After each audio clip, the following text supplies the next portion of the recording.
लाली। यह है उस छोटी सी कहानी का नाम जिसका अध्ययन हम करने जा रहे हैं अपनी आज की इस वीडियो में।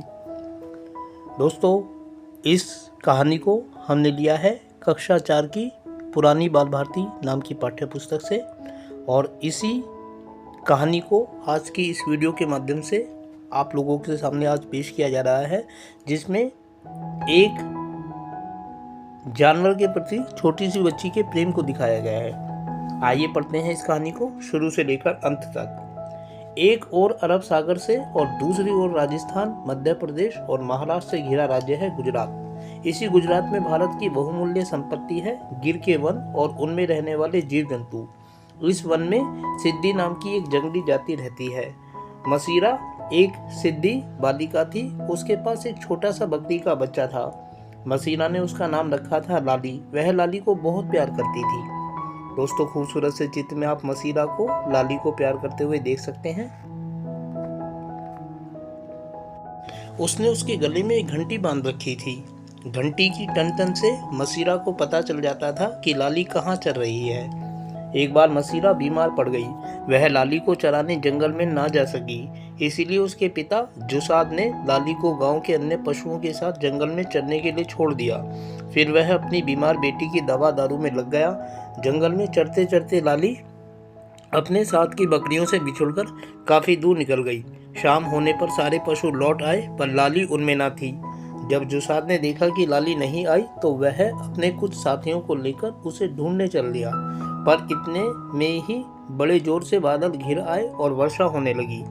घोर वर्षा के कारण सब लौट आए। लाली के घर ना आने की खबर सुनकर मसीरा रोने लगी और रोते रोते ही सो गई।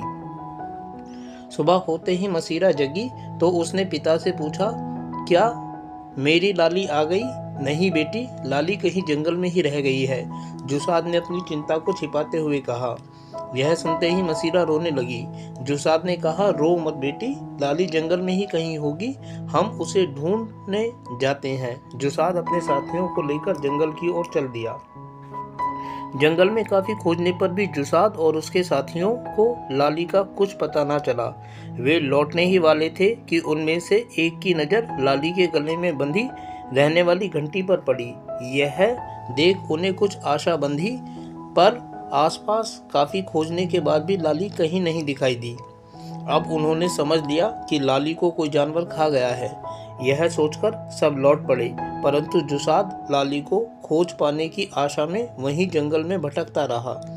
दोपहर तक लाली की तलाश करते करते जुसाद बुरी तरह थक गया था। वह एक पेड़ के नीचे लेट गया और थोड़ी देर में ही उसकी आंखें लग गई।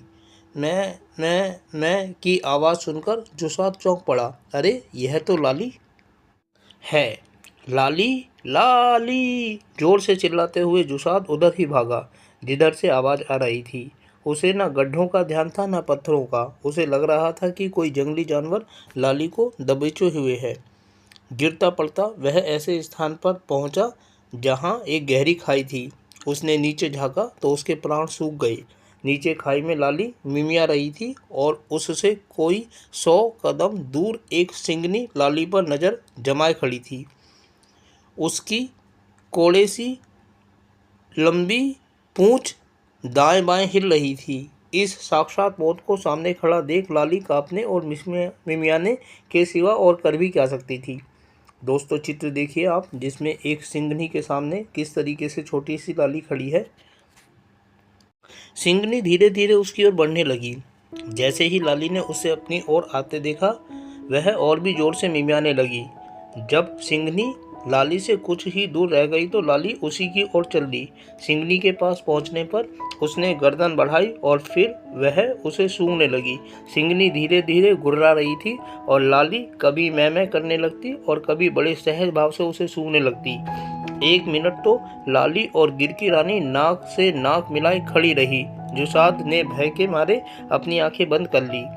उसने समझ लिया कि लाली का अंत निकट है। थोड़ी देर बाद जब जुसाद ने आंखें खोली तो वह दंग रह गया।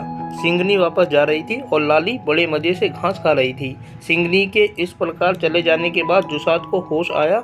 वह शीघ्रता से खाई में उतरा और दौड़कर उसने लाली को गोद में उठा लिया। फिर तेजी से दौड़ते दौड़ते वह घर आ गया। लाली को देखकर मसीरा की खुशी का ठिकाना न था।